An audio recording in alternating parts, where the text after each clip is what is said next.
Well, I grew up in a roofing company, basically. My dad had a roofing company. He still has a roofing company. What kind of trouble did you get into? I'm like 13 years old, like starting to smoke cigarettes and smoke pot, and then Wow. pretty quickly to like pills and then eventually heroin. They set me up with a rehab center in Florida, put me on a plane and said, you can't come back. I started using drugs again, and then I was living in my car. Where did you take showers? We moved into a townhouse with no furniture, no anything, just a bag of clothes. I slept on the floor, and that's where it started. If I would tell myself all the time, sometimes 10 times a day, you're not a roofer, you're a business owner, I would have to say that to myself all the time. If you can fail anywhere else, in construction will always take you back. What's up, insiders? Today I have a very special guest. Andy is a roofing contractor in Jensen Beach, Florida. But a couple years ago, he was just like many people watching this channel, typical roofer, hardworking guy who could not understand business. His dad is a roofer, so he's a second generation. He overcame a lot of struggles in his life to become who he is today. I really want you to pay attention to this conversation. If you're struggling to work on the business, if you feel like you're working too much with your hands, there's nothing wrong with it. But if you're trying to build a business, this mini interview is for you. I hope one of you will get inspired, maybe will start your own business. I know he's not alone. I know many of you follow the journey as well. The journey from the laborer to the business owner, it's a very long journey and it's a change in the mindset. I hope that this video will help someone. Comment below if it did. Let's meet Andy. Andy, you have quite a journey. You went from being a roofer, your dad is a roofer. Tell me how you started a business part of it and what's your background? Well, I grew up in a roofing company, basically. My dad had a roofing company. He still has a roofing company. Philadelphia, right? Philadelphia, you're right. Describe that dynamic between you and your dad. Did your dad try to get you in a business? Or? No, the opposite. The opposite. So he never wanted me to be a roofer. He wanted me to go to college, and he always thought I'd be a good salesperson, which I ended up being a good salesperson in roofing. But he wanted me to do. Why he didn't want you? He thought it was a hard life. I think. I just think. I don't know. I don't know what that says about what he does, but he wanted me to do something different, something better. Describe your dad's business and what kind of business owner he was. Hands-on guy, on a crew, selling like. He used to roof himself. He got out of it pretty early and just became a business owner. They do a lot of new construction. Mm-hmm. They got up to like 12 million, and then 08 kind of put him back down, and now he's like kind of a solo guy. Just uses subs. He does like 5 million a year. Wow, that's a good number. Yeah, he looks at all the overhead I have, and it makes him nervous. Really? Yeah, because he's just him and my cousin, and then the subs. You know. So when and how did you decide to go on your own? And did you tell your dad that you're gonna become a roofer as well? Or? No, so I always got in trouble in life as a kid growing up. I was like a bad kid, so I was always in trouble. Tried to go to college, failed out. A little trouble with the law. So any job I had didn't work out. College didn't work out, so I'd always end up working for my dad because I wasn't making it anywhere else. I see. He liked having me though, because I was a good worker, but I was just like a little bit of a troublemaker. Would you say it's a pretty common in the roofing industry that roofing and construction jobs, it's kind of like failed proof? You can fail anywhere else and construction will always take you back. Construction will always take you. Yeah, there's I don't do background checks when I hire people. I don't even ask for resumes. I just sit down with somebody and talk to them. That's how I hire people.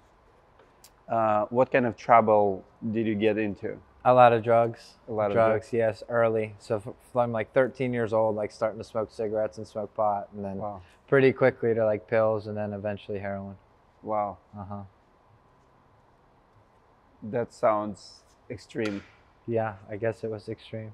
How did it fast forward to the moment you opened your business? How did you get back to roofing?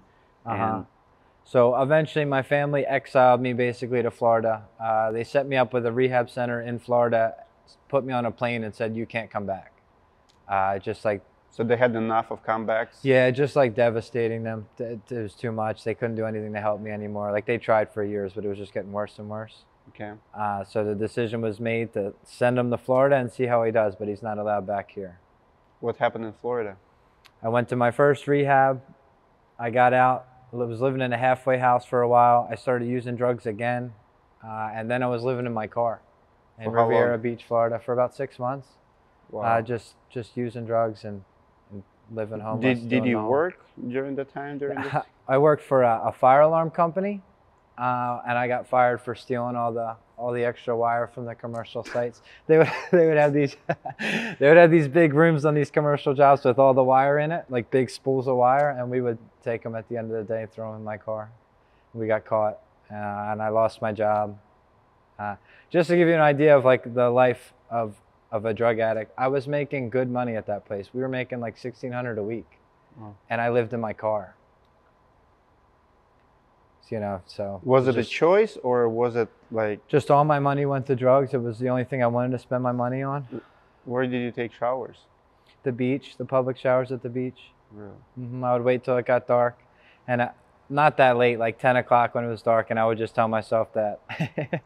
Because people would walk by sometimes, I'd be like, well, if they don't see my face, it doesn't count. But yeah, that's how I was living. Wow. What changed? How did it get back to normal? I got sick of, being homeless and living in my car. I finally got fed up with it. So I went back to the same rehab that I had previously been to. And then ever since then, that's when I changed my life.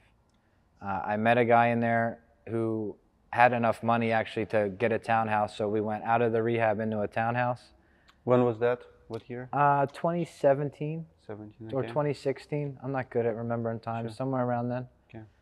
We moved into a townhouse with no furniture, no anything, just a bag of clothes. I slept on the floor, and that's where it started.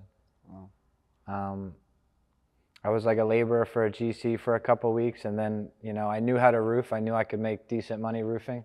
I grabbed 4 guys from an AA meeting, and I said, "You guys want to be roofers?" And I went to a roofer. I got us work, and we started. Wow. How did that go? Terrible. What? Because roofers are paid piecework, so you have to have some speed to you to make decent money. And I always paid my guys. I was good that way. So there was weeks I would work from sun up to sundown and make no money, just pay the guys, and I made $0. But eventually that crew actually became a real roofing crew. Really? So that first roofer we used to work for, he started giving us like the tough jobs, the picky customers. He started, giving us all the tough stuff because we became good. So I worked in roofing for, I'd say like 1.5 to 2 years before I got the license. I bought the books, took the test. We're in Florida, you know how that is. Yep. Got the license and I was off. How did your dad took the news that you started a roofing company now?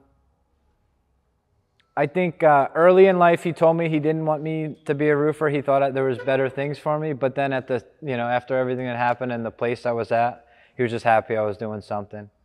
And then I got the license, and he's like, all right, well, he's going for it. You're He's talking to doing him something. now about business and... Now all the time, yeah, all the time. I talk relationship to him improved? more than any other family member. Oh, wow. Yeah, just because we can talk about the roofing, You have something in common. QuickBooks, he kind of trained me on it over the phone. Like that's how I learned QuickBooks, just asking him questions. Job costing, like all the basic stuff I got from him, just over the phone. Describe the journey from laborer to actual owner. Like what changed and how did you become, because this is impressive, like your operation, you're doing 5 million this year. Like how did you arrive here? It's a long process. When I started, I was my only employee. I was doing roofing for other companies with the crew, but then I got the license and it doesn't come with roofing jobs. So I got a Thumbtack account. I dropped all my employees. I had a work van and I just did repairs. I did repairs for a while, and then little by slowly, roofs here and there. I used to actually use crews to tear off the roof, and then I would go shingle them by myself to try to make more money. Like work harder, like I thought I had to work harder to make more money. Wow. I don't know, and then more roofs. I started to get more roofs. And then I got to the point where I kept the crew busy every day, but I worked on that crew.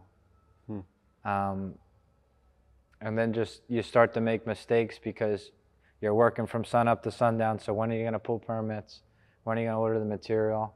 I'm meeting customers late at night or Sundays. When am I going to type proposals? Like all that stuff, I'm like falling behind, but I'm still on the job with the guys all day. Just hard to leave the roofing alone. Like felt like I was the only one that could put the roofs on. Felt like I was the best roofer on the crew, and if I left, the roof was going to be awful. Is it true though?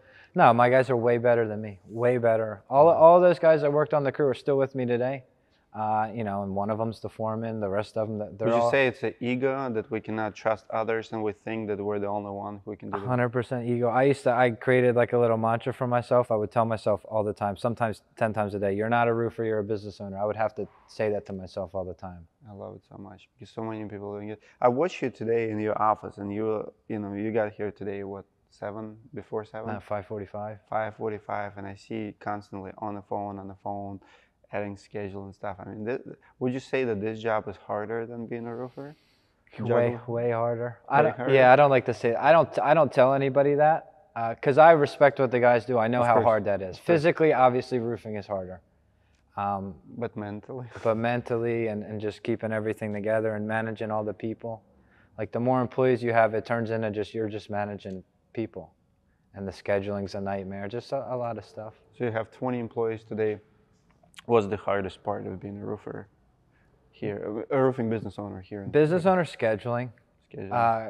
Between the amount of rain we get and then the inspections we have to pull and then all the HOAs, so like 60% of our jobs have an HOA attached to them.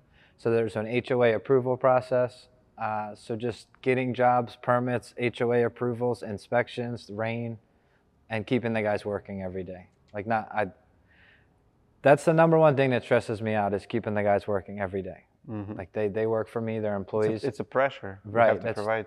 I've never really stressed about money in my business. Like it's never been a stressor for me, finances. It's always just about keeping the guys moving. So just if I miss a day, it like breaks my heart. And we really don't. We don't ever, but we have to like do some, it takes work to make that happen. Absolutely. What advice would you give to someone who is at the place where you used to be, on the crew, dreaming about having a business, but don't really have a business? They have a full-time job, not a business. Give them few pointers where to look for, like how to change, because it's a mental shift. I did something small that really worked. I started dressing nicer. So like when I used to sell jobs, I would show up in basically roofing clothes with dirty hands and say like, I'm Andy, I'm going to put your roof on. And you would get jobs, here. I would get jobs. I'm surprised why when I look back. But I started dressing nicer and presenting myself as a business owner. I started selling on my team, not me, because the other thing that happens when you sell a job how I used to, like, hey, I'm Andy, I'm the roofer, I'm gonna be here doing your roof, like we're gonna give you a quality roof. Now if you leave during the day because you gotta go do an appointment or you gotta go to a building department or whatever you have to do, the homeowner comes out to like, oh my God, where's Andy? He's not here. I thought he was gonna be here. And you like handcuff yourself to the jobs because you sold that, you were gonna give them a quality roof. When you sell your company, your team, that people hire a business, I don't need to be on jobs. I'm rarely on jobs anymore. Obviously, I check on them. But what's your sales process look like? How do you present yourself? How do you present a bid? Me personally, or just like as a company? As a company. Someone calls the office. We take their information. We put it in Job Nimbus. We pull the roof order or the Eagle. Ours is roof order, Eagle View. Sure. We pull it right away, and we estimate the job before we ever go out there. So we go out with a folder, and actually. My office girl is the one that does all the estimating. Because, dude, that's another thing. People think, like, estimating a roof is a skill. I have it right in Job Nimbus that I could teach a 17-year-old girl how to estimate a roof. You look at the roof order, you look at the numbers, it's simple formulas. Like little stuff like that. But then how do you sell, like, your team? Like, is it a presentation, like Sumo quote, or what? Well, we have Sumo quote, yeah. Okay. I don't have like a strict presentation style that all of us follow. I think we're all a little different. Sure. We're all just kind of people person and kind of just flow with people. But we just present the Sumo quote. We go with samples. Asking for the sale. Nothing special. Yeah. Would you say it's easy to sell a roofing job or hard? Like, what's the obstacle? Why so many roofers failed to sell for profit? I mean, anybody can underbid and stuff, but so many, they don't know where to start. They don't know how to do that. We're the most expensive in this area, for sure. How did you get there? How did I get to most expensive? Yes. Because I started looking at my numbers and realizing what I need to make. So would you agree that most roofers don't charge enough? 100%. I see quotes all the time and I just laugh at them. Like that. Why is that? Why do they do it? I used to do that and I didn't really know my numbers, so that's probably one.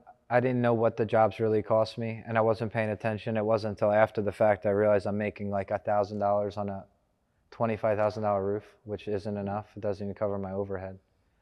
Just charging what other people charge. Oh, I know they charge 400 square, so I'm going to charge 400 square. So just not knowing your numbers. So how do you overcome those objections when people are getting few estimates? What do you tell homeowner when they say, hey, this guy can do it for 20K? Sometimes you can't. So it depends what area you're in. So there are some homeowners around here that really don't have a lot of money and they really are shopping for the cheapest roof. Sure. So for them, we're not going to. But our online reviews, how professional our business looks, you know, the positive referrals we have, I just feel like we come off more professional. Our proposals look nice. So it's all about branding and perception, and that's what allows you. And if you're in front of a customer that cares about hiring someone they trust, then we're the company for you. If you're looking for a cheap roof, then we're not. Absolutely. I notice you do way more metal roofs than asphalt. What's the story there? Why metal? Are you pushing it, or is it in demand? Honestly, we used to push it. Now people ask for it usually. People at least want to know about it, so they'll say, well, I'd like to see prices for shingles and metal and just talk about it. So if most people are like that anymore, we don't really have to push it. So do you feel like that's where industry is going, at least here in Florida? For so it's all going to be metal roofs in the near future. I mean, there's still tile. There's HOAs where the whole development's tile, so that'll stay tile. What's your opinion on tile? I hate it. Why? They leak. They leak. So we do repairs every day, and 90% of our repairs are concrete tile. Okay. They leak, and they're expensive. So if you're going to spend all that money, you want to have a roof that you're never going to have to worry about, and tile's not that. I think we get too much rain for it. Got it. All right, man. Thanks for sharing.